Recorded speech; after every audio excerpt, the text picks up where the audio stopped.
All right, we're going to do chapter 4.5 here, which is analyzing lines of fit. And if you remember from 4.4, we talked about a linear model, like finding a line of fit. Well, what we're going to do is we're going to use technology to make it easier and more accurate. It's called linear regression. We use our TIs to do that. And then when we do linear regression, we're going to get it's going to give us our slope.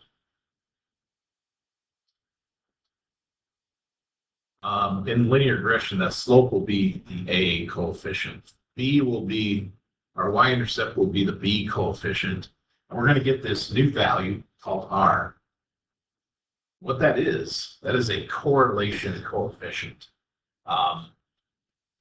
And it's going to be a number from -1 to 1. The closer it is to 1, as it approaches 1, so the stronger the correlation.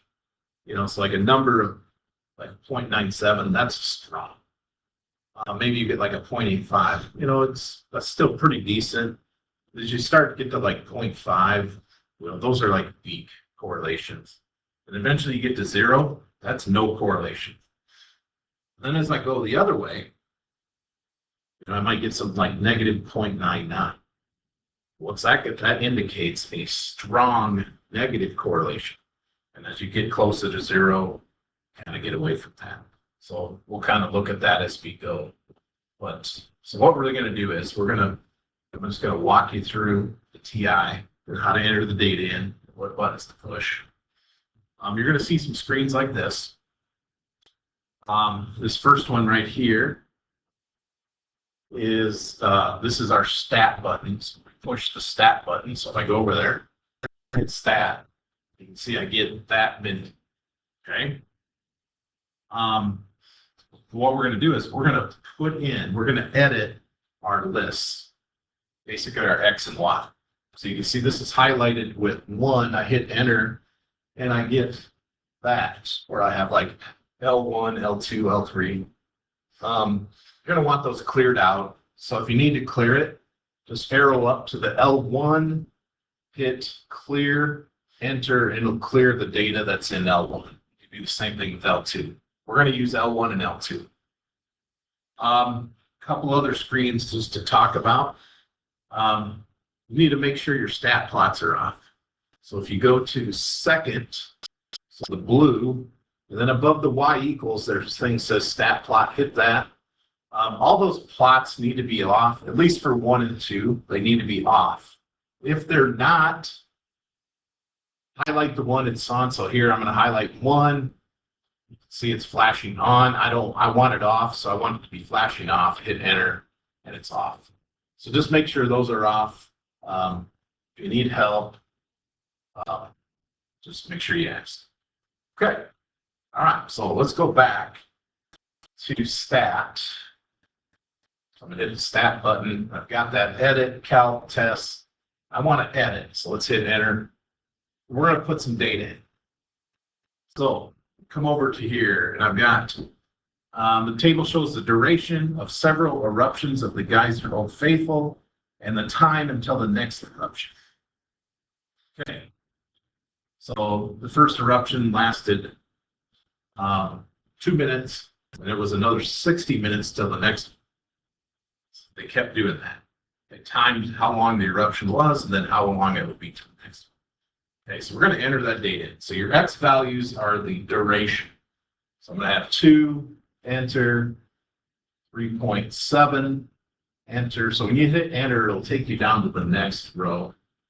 4.2, enter.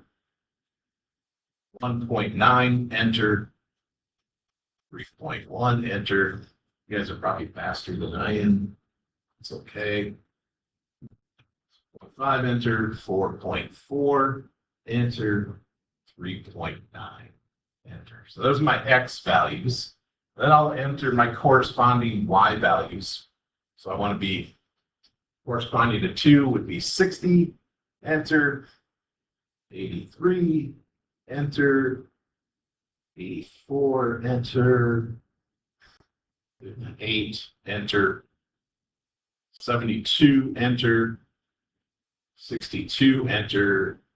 85, enter. 85, enter. All right. So you got your data in. All right. Here we go. What's the next step? So I'm going to hit the stat button again. Now get back to this edit calc test. So what I want to do is I want to arrow over to calc. You see this menu. It's got 1 variable stats, 2 variable stats,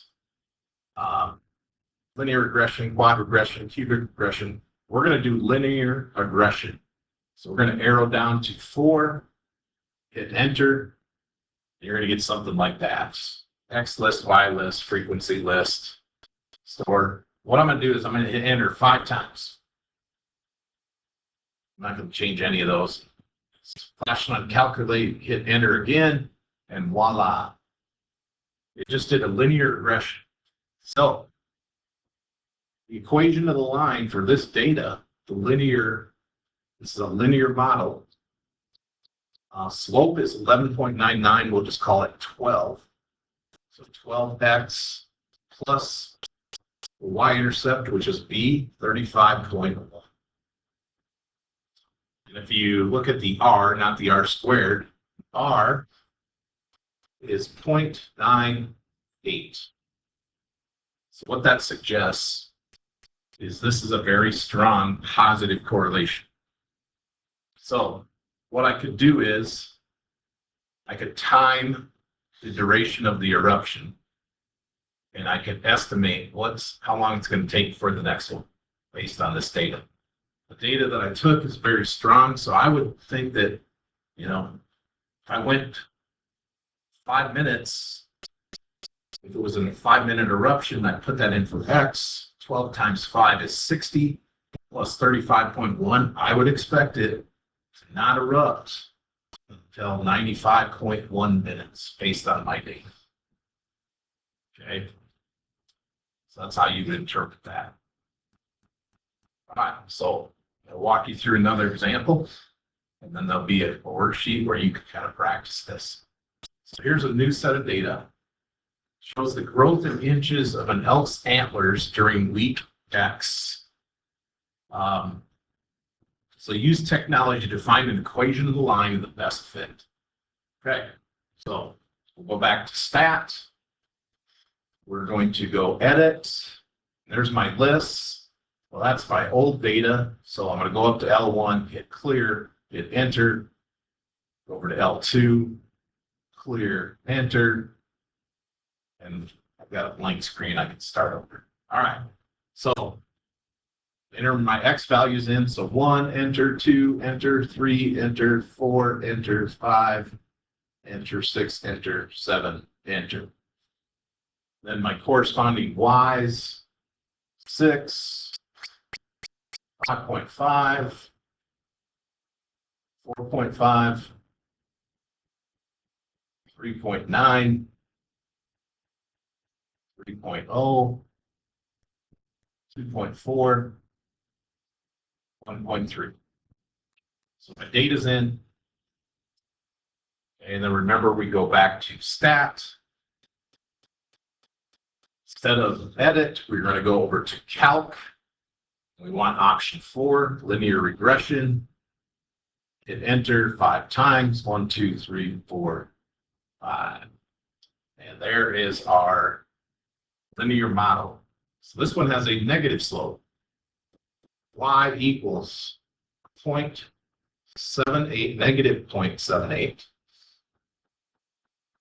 X, y-intercept is 6.91.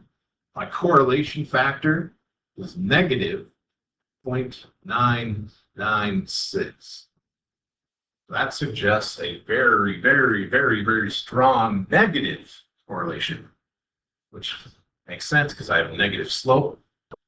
If I was to interpret it, basically says that for every week, I can expect the growth to go down 0.78 inches. So like at week 8, I'd be thinking about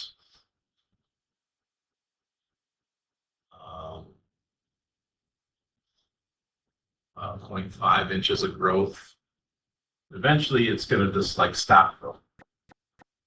So that's kind of what that data says. So that is how you do linear regression on the calculator. If you need help, just go back, watch this video a couple times, or ask somebody that looks like they know how to do it. All right, have a great day. I will see you later.